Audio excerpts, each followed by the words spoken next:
Actually, a lot of homeowners now, they're very smart. They know what they want. But they have zero faith in the tradesman. It takes quite a lot of practice to master their skill, their craft. I still think that natural wood can give me this real touch of nature. Am I wrong to think that way? Wood, no matter how good it is, right, it has its own set of challenges as well. Rotting, termites warping and all that. Then I look at that, I just say, do something else. Let's not do decking. But the homeowner will just keep arguing and say that 为什么不可以? And then the contractor feel like, do, I may get into trouble. Don't do, I lose the business. Renovation isn't just about tiles and mood boards. It's about people and the personalities, as well as the stories that help make the decisions. I'm Astley Ng, aka The Designer. Join me for the Season 2 of the SIXiDER Show.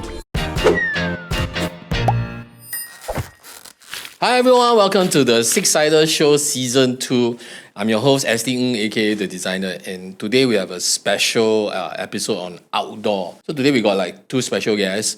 One is Serene from XingFloors, and in the company they do all sorts of flooring. She'll share a bit more later. And then we got Marcus, who is a contractor, Singaporean contractor, and he also does outdoor related stuff. We'll have him share a little bit more. So the floor is yours.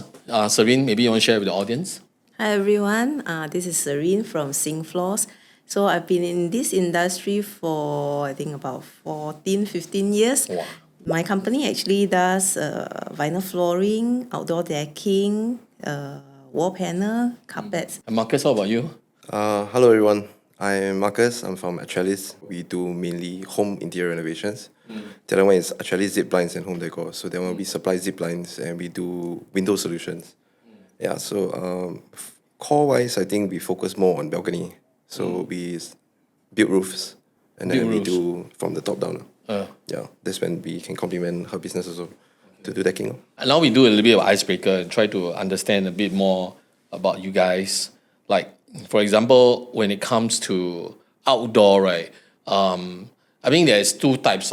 Since most of our Singaporeans, right, we stay in apartments, whether it's condo or HDB, the outdoor part is quasi outdoor, not really full outdoor. Like balcony is also semi outdoor.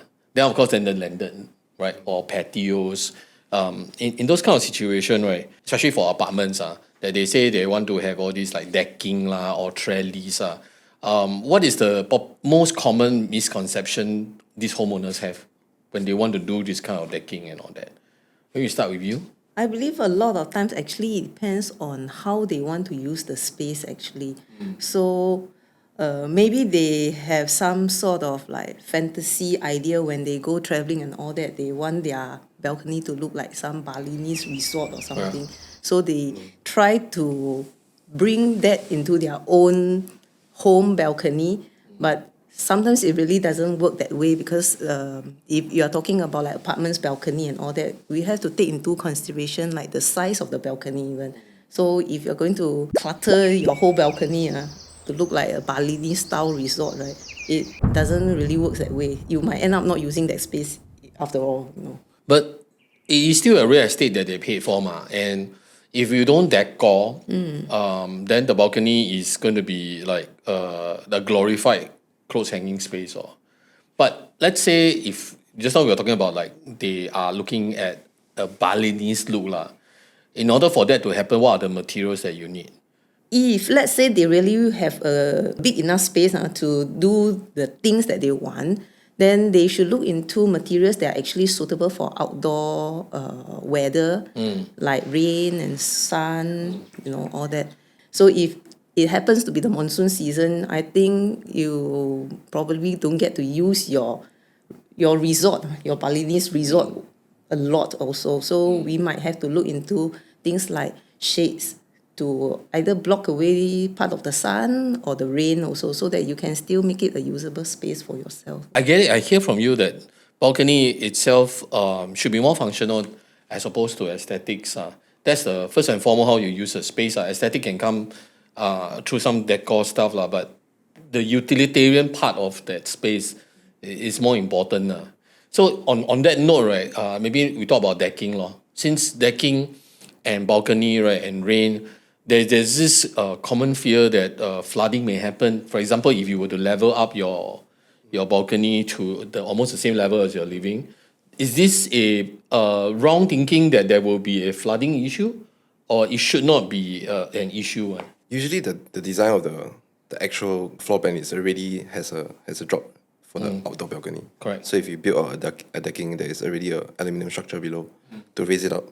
So if it's done properly, the decking should feel flat, but then the structure below will just be helping to make it even. So no, there shouldn't be any drainage issue unless it's not a balcony and you're trying to create a balcony feel. Maybe we assume that we have a HGB EM, 2-story one. Normally, that part they don't do window covering. So at most it's bamboo cheeks, right? Because it's a very high, almost double volume opening. We actually just did one. And yeah. We covered window. Can cover window? Can. Oh. Inside GFS. Under GFA. But let's assume that we don't have lah. And the customer, like what we say, want the resort look, right? So bamboo cheeks. Bamboo cheeks can also ward off shade, ward off water to a certain extent. And then at the same time, they want the natural look, so they have plants. Then we have decking. A common concern is that the leaves drops, right? The leaves drops through the gaps. And then, because underneath the decking, right, usually that's where the water will flow to the drainage. And if the leaves drop in, the maid that said don't know, will shift the leaf into the gaps, right? Somehow or other, it all flows in, blocks the gutter. Then the flooding happens. This kind of scenario, can it be avoided? For the leaves to really drop in underneath the decking, right, chances are not really that high. If it really happens, it will be over a very long period of time. Yeah. Because the gaps between the decking, right, It's small. is quite small. It's not large enough for a lot of leaves to drop in. The decking itself is actually a little bit elevated with a base structure underneath, so that it will allow for the water to actually flow. And then at the floor trap area, we always open an access panel, so the helper or the owner, they can actually remove the access panel to clean up the floor trap area regularly. But this decking, once it's down, right, apart from the access panel that y'all can do servicing, the rest of the panels cannot move out to do maintenance. Usually when the whole decking is done there, we don't really remove it. But then as times goes by, new technology and all that, we can actually remove the decking panels, to clean if we need to. But although we don't really recommend that the owner take it out like ever so often, right, to remove it and do the cleaning, because there's actually this new clip system that allows the decking to be removed every piece so that you can clean the bottom. I think the thing is that we really cannot design for all sorts of different usage. Some people, the balcony can do camping. Some people, they treat it like I will do barbecue. For example, the EM, the one I mentioned, right? It's almost like you can do a bit of barbecue because it's got high ceiling and everything. Then the food drops, then they feel gao wei, they want to do cleaning, right?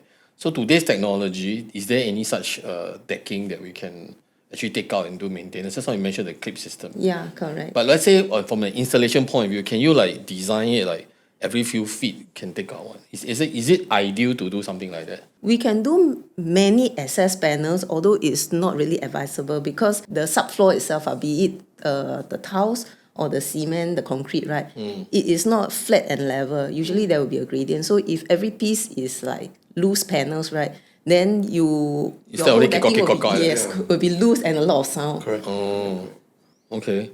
Your advice? I think access panel better, yeah, because every piece is cut into the specific size also. Sometimes the walls are not straight. So if you replace that one and you don't put it back to the original place where it was taken out, it wouldn't fit anymore. In terms of condo and landed patios, where I think landed patios is more exposed to the elements, which is harder to design. I think both okay. Both also okay. Yeah, depends on what they want. Yeah, if they want open concept, then we design it maybe more to pergola. So there's a bit of shading, open, close, and then if it's fixed structures, roofing, then you can really enclose the space. Still keep decking on the ground, and it looks like a balcony, and have your dining there. Or even simple ones we usually suggest is to keep maybe your sofa, but build it against a wall where you actually have more exposed space. In terms of condo, do you see more and more homeowners wanting to level the so-called the living and the balcony such that they gain more space? Yeah. Absolutely. Yeah. Because I think Houses the getting houses, smaller. so they will like move their dining area to be outside. I've even come across cases where the balcony is not big enough, so they have like half the dining table outside and half of it inside, Wow. Yeah. So that is really challenging. Oh. Yeah, correct. So in such cases, then we have to make sure that the balcony itself really allows us to make the decking to be the same level as the living room. There are some condo projects where there are planters, right? Right, planters, and then there's the balcony part. So this part and the planters probably raised up.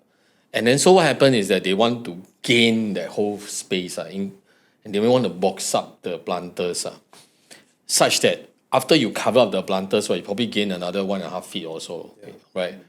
Is this allowed? We have done many projects like that. So usually it is allowed, but then it will still be best for the owner or the IDs to consult the management there to verify. In case after you do up, right, and then the management comes and say something else, then you will have to remove it, then it will be something So far, usually we give designs first, and then we draft out a simple SketchUp, and then make sure that we are implementing that space there.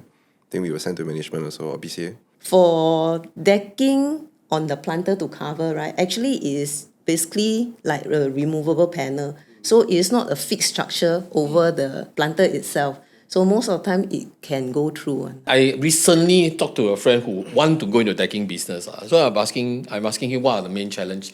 He said, main challenge is you can't one swimming pool that is very funny shape, or they got this fish pond. Then you have to cut the organic shape, and then this material nowadays they use this for decking is WPC. To go and cut it, right, and then because it's plank by plank, right, to mesh it until it looks very good, right, it's not an easy thing to do. Sometimes got a bit of human error. You're right, but I think there's always ways to play around with it. So human error means that wastage is high. Definitely, yeah. I'm not the only one that's cutting. I have workers that are cutting most of the time. So when we try to tell them the design, it takes quite a lot of practice to master their skill, their craft. So yeah, it takes maybe the first few projects we do. If a lot of curves we need to train. We take a while, but then when it comes to repeated flows of work, then we get better and better. Yeah. So I don't think it is impossible. There are many structures in Singapore buildings that actually have funny shape, but it's standing 50 stories high in the sky. So I don't think it's impossible. Okay. It's just more time, more effort, more money. Sure. Yeah. So you want pretty design, you must be ready to pay a different kind of budget. Yeah. I don't know whether you guys observe the interior design trend in Singapore. A lot of curves. Yeah, a lot of curves. Very organic shape, very fluid. And then they bring it from the ceiling to the wall. Now they bring it to the floor as well. Correct. And the whole point is that to be like very similar, same level. There's good and bad, right? I don't necessarily think it's a bad thing if the design calls for it. But my greater concern is that, especially when it comes to like decking, outdoor, indoor, to me, at the end of the day, is that the building was designed, let's say for example, a condo, it was designed for it to absorb certain amount of elements, to give you that space for you to maybe even hang your clothes or to have the so-called a garden. And along the way, as we design the space like indoor, outdoor, sometimes there may be issues pertaining to things like waterproofing, water flowing. So one of the things with decking, right, is, and maybe correct me if I'm wrong, is that when we have the decking sitting on the existing floor tiles in the balcony, there is a so-called a structure that sits first before your new deck sits on top. But in order for that particular piece to sit down there to hold it, don't you have to drill to secure that fastening rod or something? And if you do that, does it not harm the waterproofing? Actually, we do not drill the structure onto the tiles or concrete or anything because first of all, like what you mentioned, waterproofing issues, new condos or even old one, they will not allow. Okay, so MCFC will not allow us to drill anything. That's why just now I mentioned, like even if it's planter, we will stick it. We use glue to stick it, not use nail or screw to screw. Also, so you can actually next bond. yes. Correct. It's secure enough. 日晒雨淋 and all that. When you have the base structure going in a horizontal direction, your WPC actually goes opposite, vertical. So when a whole structure built up in such a way, then it is actually very solid and secure. And WPC actually is very heavy, so I don't think anybody will be able to lift up the whole structure. So also, as you step on it, the glue become like stronger and stronger. The adhesion is there lah. Yes. I see. And then what's the spacing between the structure versus another structure? Typically, it's 30, 40, 250 to 300 like that, about 1 feet.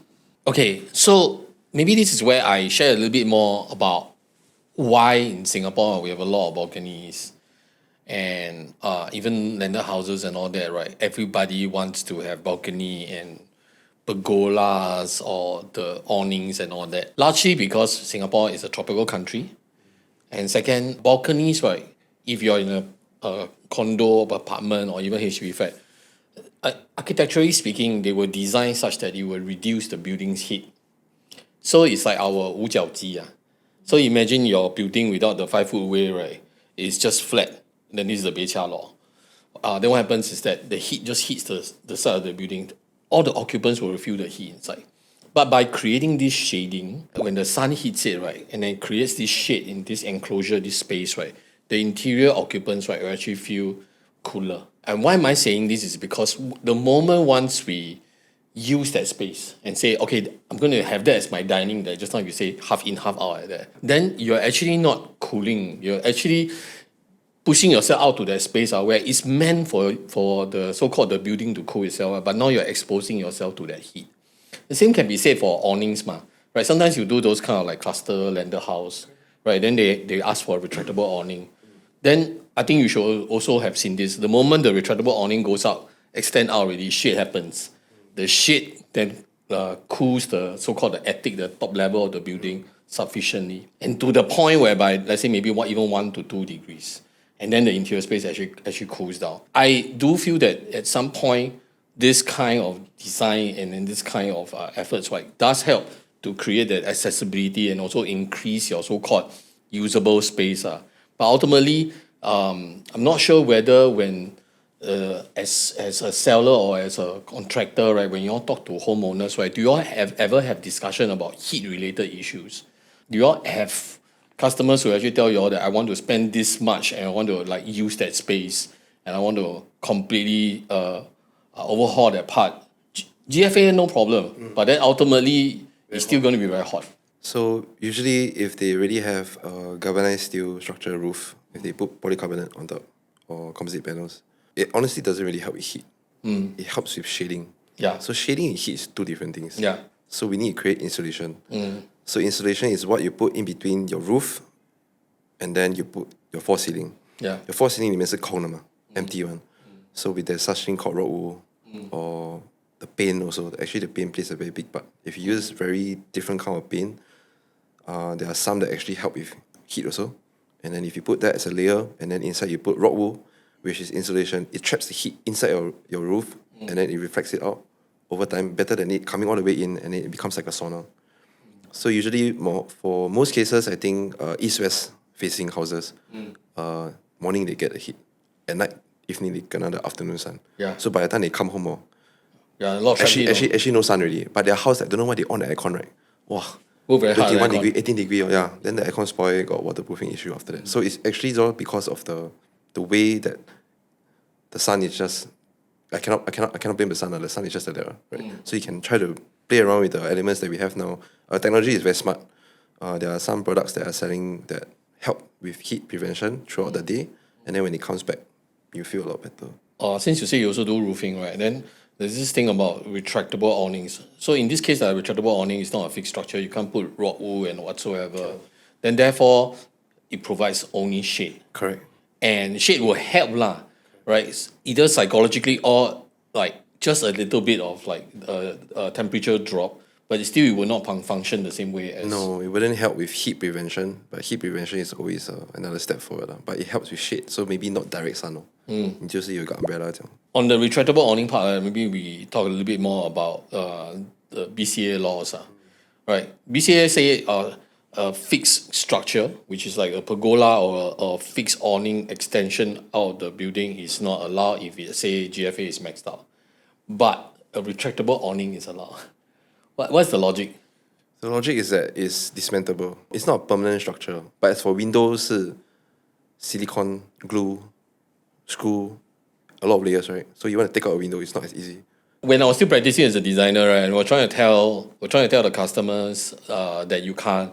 But then then you do the retractable awning is okay. Then they will say that, but it's the same thing. What? It's not the same thing. I can't use the space to now I can use the space. And then the retractable awning, why I don't like, because A, like what you say, cannot have a permanent insulation. B, usually it's slanted, which means that to a certain point, my head will hit it if, let's say, I don't have enough headroom, right? So ideally, it should be flat. And you say retractable is because we can still unscrew whatever. But then they will argue and say, yeah, I mean, it's more work lah to dismantle a fixed pergola, but still it's also removable ma. Yeah. But the homeowner will just keep arguing and say that 为什么不可以? And then of course I'm sure 你们也是干那的，因为你只是 we're just trying to sell you a product, lady. But we don't make the laws. But have you ever questioned like why is it not allowed? If it is a retractable awning, 当你收回去的时候 it's not like a covered space. So if you actually build a really fully covered space, it becomes like permanent structure like that. But then again, the lady will say, I'm going to have it down all the time. So it's going to be covered all the time anyway. That's where we recommend, if you can fix awning means your top is exposed, do roofing. That one not permanent. Permanent will be the windows. I think it's what they care about when it comes out. And if it crosses the line, then it's where you're out of your area. You're using the management's area. Let me ask Serene about, like you said you've been doing this for 15, 14?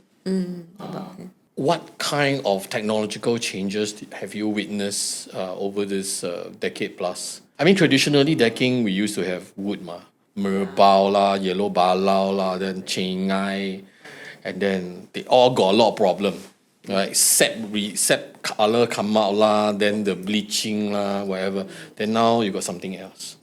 Correct. So traditionally, like what you say, usually is a solid wood decking. So wood, no matter how good it is, right?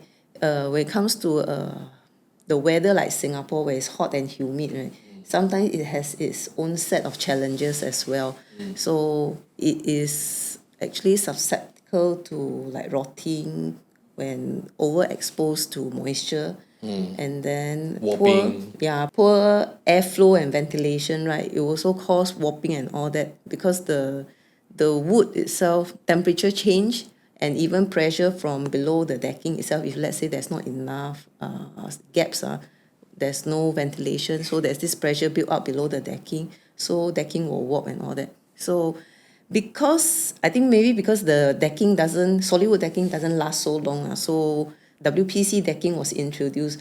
But having said that, it's not something really new. I think WPC was actually introduced to the market probably like 20, 30 years ago already. Just that maybe it is not so popular. But recently, nowadays, more and more people are actually switching to WPC because it is more lasting. And installation is easier and faster. First of all, you don't have the issue of sanding and varnishing and the maintenance cost also. For solid wood decking, some owners may not be aware.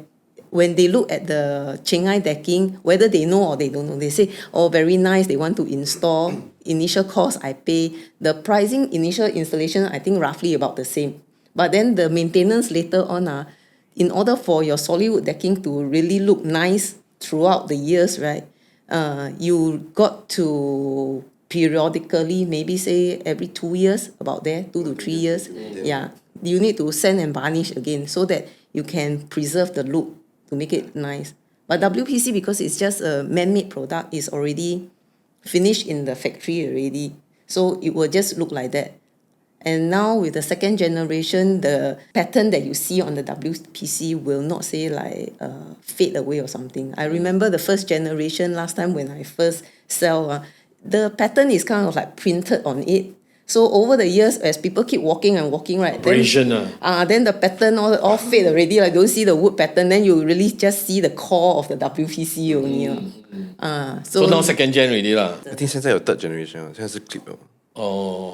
No, but WPC, like what you say, all the bad things with natural wood will not happen on WPC. No warping. no discoloration, but the new generation will not have the problem lah. I think the misconception that they have is they think that there's no maintenance, but there is still maintenance. Even with WPC. If it's dusty, you still need to clean. If it's outdoor, there is still leaves that will still go below, and it will still trap things. But it's not as 小气 as a natural material. Correct. Yeah, but there's no such. Usually, we try to educate the customers. The misconception is they think that WPC 就是不用 maintain. But sometimes you still need to get the access panel when you open up. You need to clear a drain, that kind of thing. It's still maintenance. This is the funny thing about Singaporeans I don't understand. They'll say that, hey, we'll gather dust not. Like 废话，新加坡这么 dusty， 哪里都会 gather dust 啊？哪有哪里一样东西不会 gather dust？ 你的脸都会 gather dust 啊？ Why I say this is because the decking, right? Decking got spacing gap 嘛 right? And you say we need it because it's to ventilate whatsoever, right? It's necessary one. Whether it's a real Chengai wood or it's actually WPC, because of the harshness of the sun, things expand and contract. That gap, right? They say what? Cannot trap dust. Which is 不变 one. Actually, 这种问题我真的听过。Then I look at that, I just say, do something else. Let's not do decking. Then the ironic thing is that after this whole thing, I say, oh, but I want to put plants. I want to put plants here and put plants there, right? And then plants got soil, right? Wind blow the soil also will just drop. Correct. So it becomes dusty and soily. Correct. Yeah. But they don't mind the soil, but they mind the dust. Correct. Back to the Chengai decking and all that. As a designer, right, if you ask me, and as a homeowner, I still prefer natural wood. And so I have a bias, right? Be it for my parquet flooring in the interior space to the decking, I still think that natural wood would be, yes, more demanding, but also can give me this real touch of nature. Am I wrong to think that way?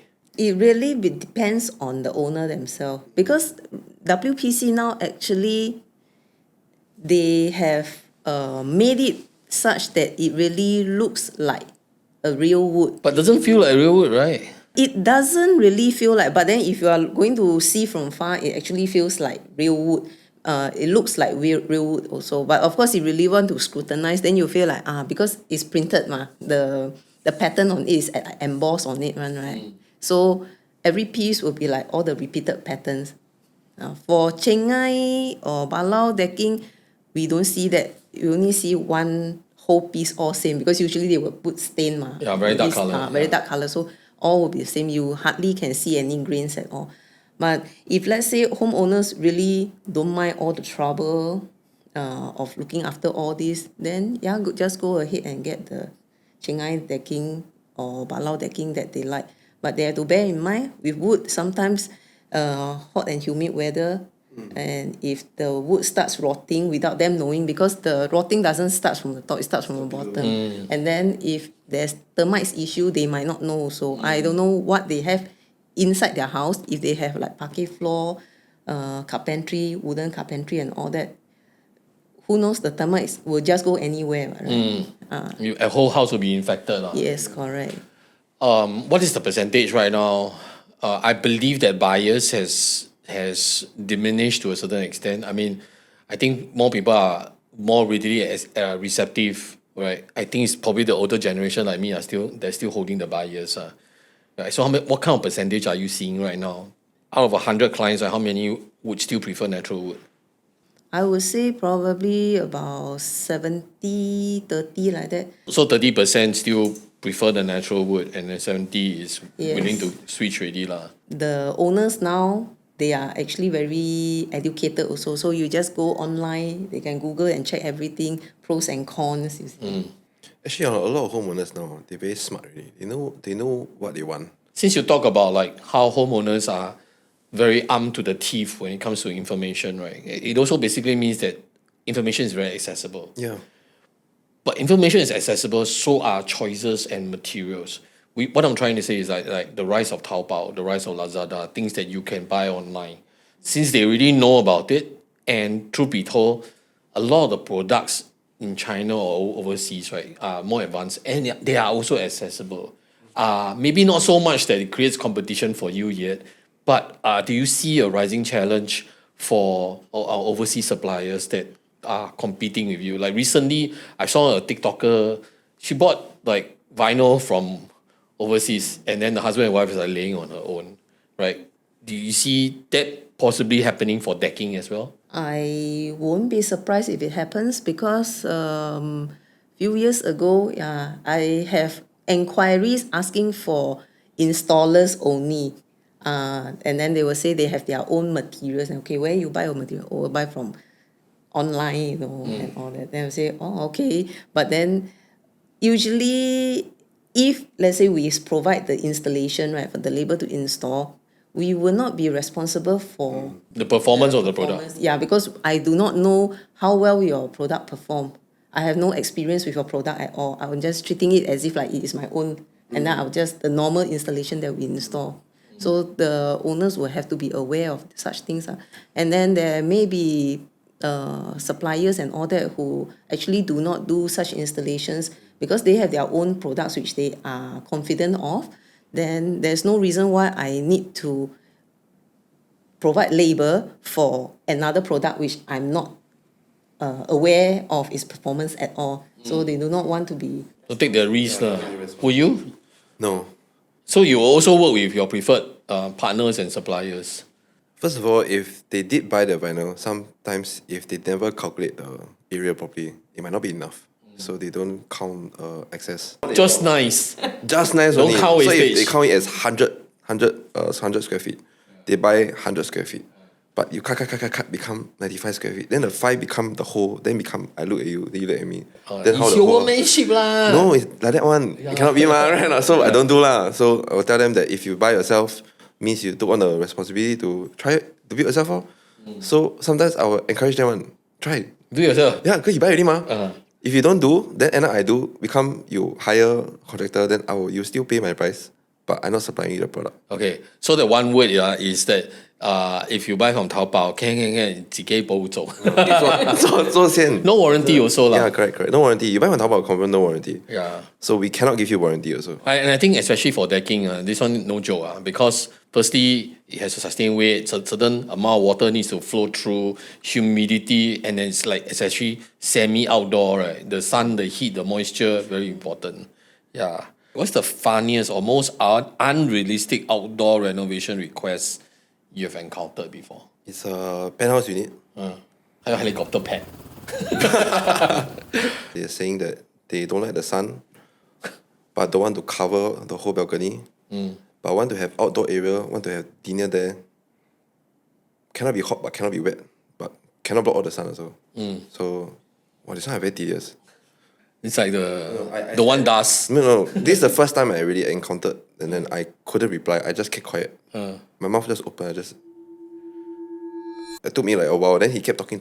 Then I just thinking, only solution was pergola. Yeah. So I suggested that. Then he tell me the pergola, too many of the aluminium structures. No, the aluminium the ones. rafters.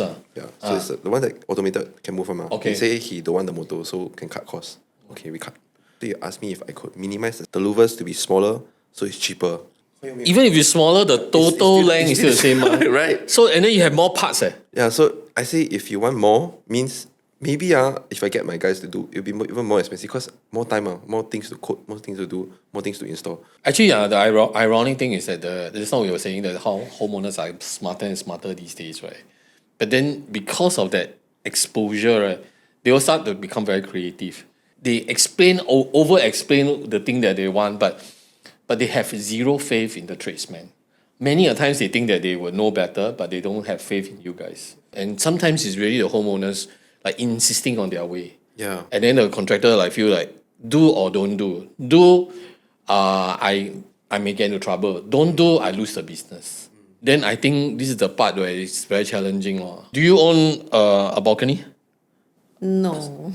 Okay, so imagine you have a house right now that has a balcony.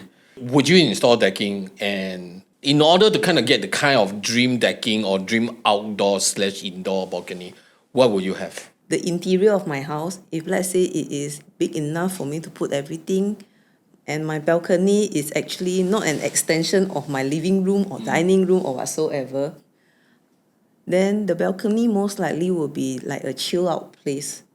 So I think a few statement furniture I think would be better than having too many things in it.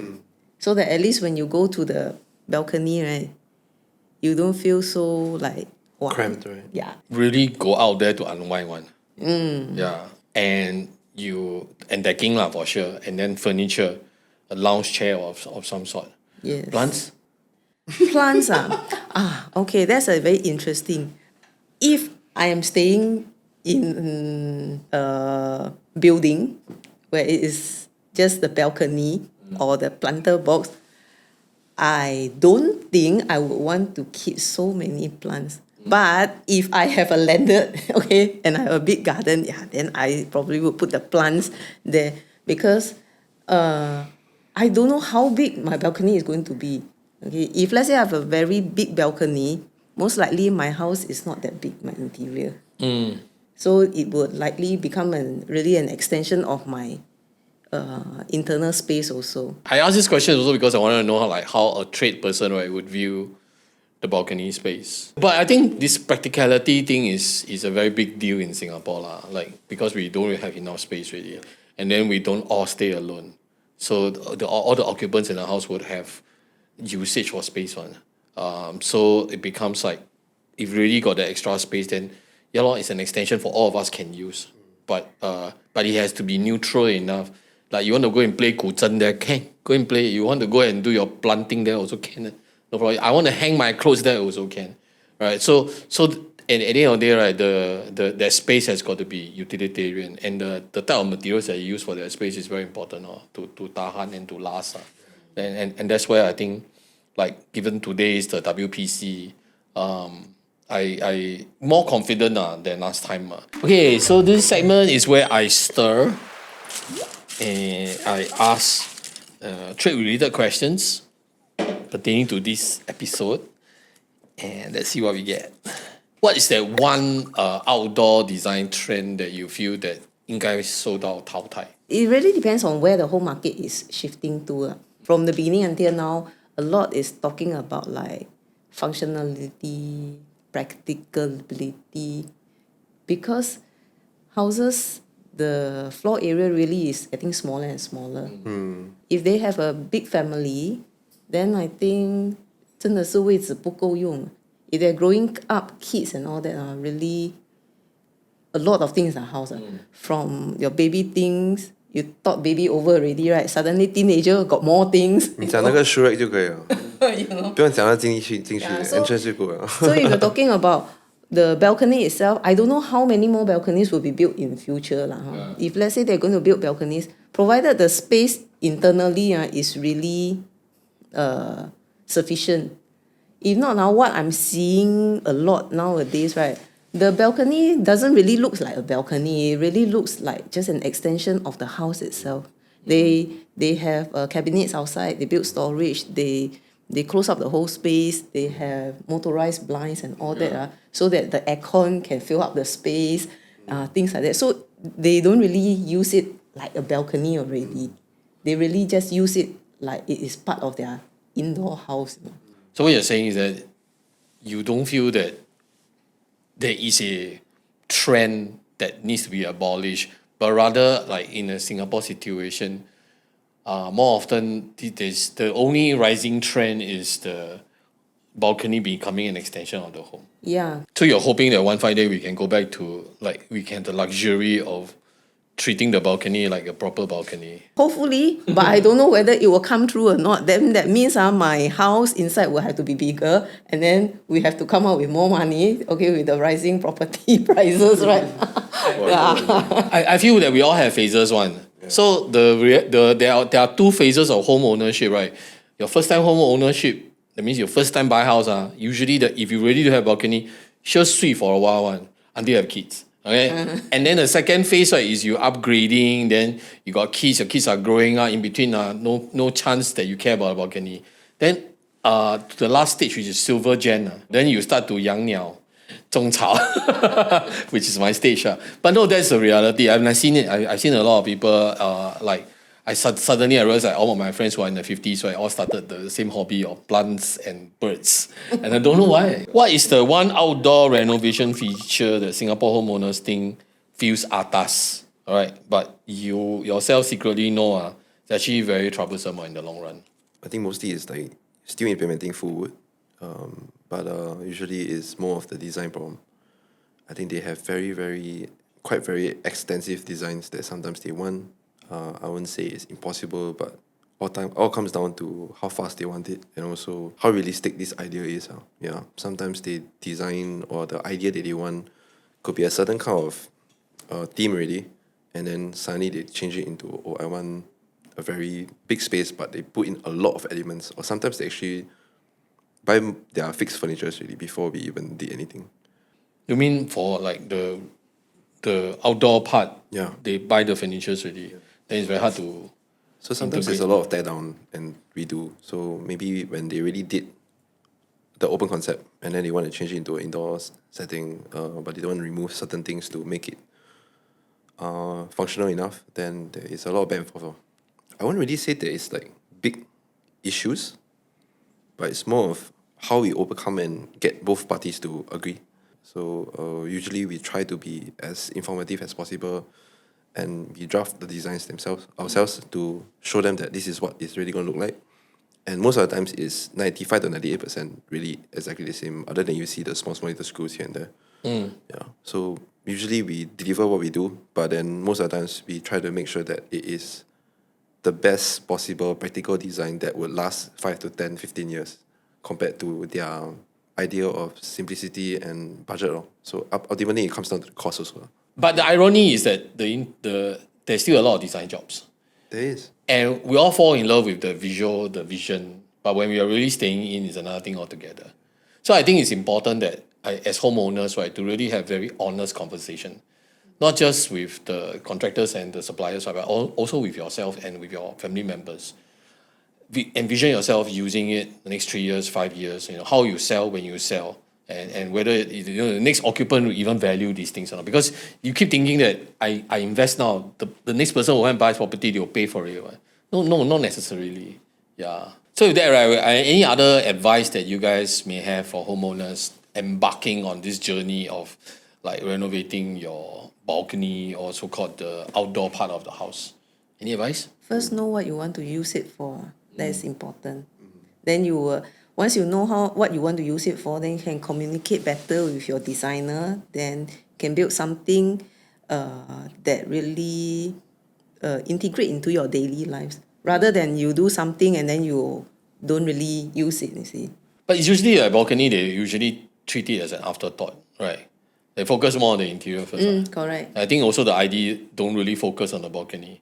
So the balconies are usually either left empty or they are over furnished. Which is not practical. Focus what they spend most of their time doing now and upgrade that space compared to the places to make the whole house nicer. And it's more budget friendly. And I think with that, right, we've come to the end of this episode where we had two outdoor experts, Serene from XingFloors and then Marcus from Atrellis. So if you like this episode, do remember to subscribe, like, share, follow, hit that subscribe button, pound it, right? And then we'll see you guys soon in the next episode of the SIXiDER Show. Bye!